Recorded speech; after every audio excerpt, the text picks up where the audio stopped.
NCERT की किताबों में एक बड़ा अपडेट हुआ है। जो कक्षा 7 की किताबें हैं उनमें एक बड़ा बदलाव किया गया है। आपको बता दें, इन किताबों से मुगल और इसके साथ ही दिल्ली जो सल्तनत है उसके संदर्भ में जितना भी लेख था उसे हटा दिया गया है। वहीं किताबों में अब भारतीय राजवंशों, पवित्र भूगोल, इसके साथ ही महाकुंभ और मेक इन इंडिया के साथ साथ बेटी बचाओ बेटी पढ़ाओ जैसी सरकारी पहलों को शामिल किया गया है। एनसीईआरटी की बात करें तो ये नई किताबें इस हफ्ते जो हैं वो जारी की गई हैं।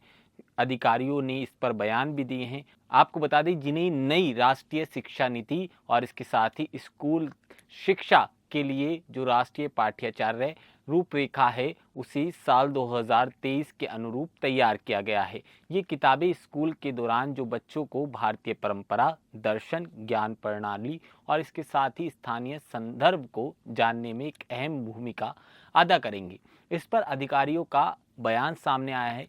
इस पूरे मामले पर एनसीईआरटी के जो अधिकारी हैं उन्होंने कहा है कि पुस्तक का केवल पहला भाग है। दूसरा भाग आने वाले महीने में सामने आने की उम्मीद है।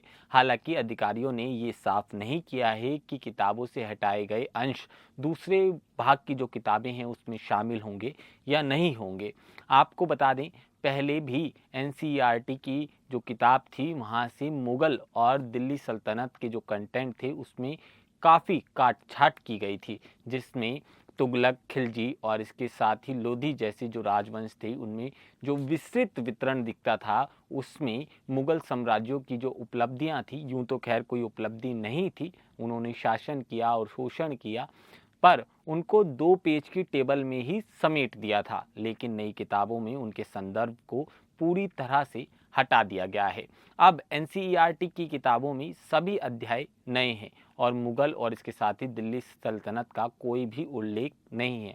आपको बता दें, सामाजिक विज्ञान की किताब exploring society India and beyond के प्राचीन भारतीय राजवंश जैसे मगध, इसके साथ ही मौर्य और जो सातवाहन हैं उसके नए अध्याय जोड़े गए हैं। इसमें भारतीय लोकाचार पर भी ध्यान केंद्रित किया गया है।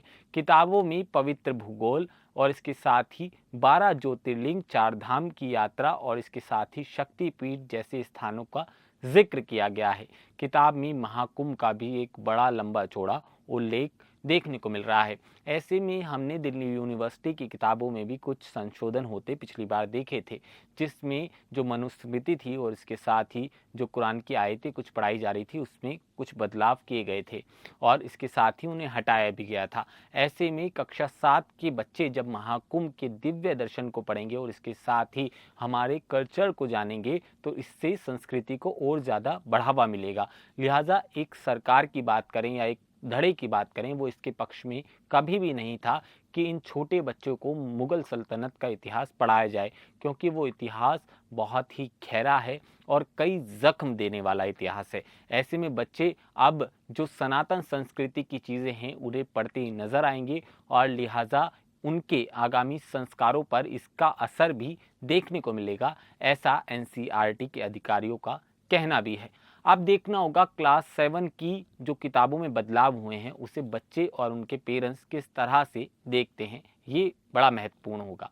आपको इस पूरे मामले पर अगर कुछ कहना है तो आप हमें कमेंट सेक्शन में ज़रूर बता सकते हैं।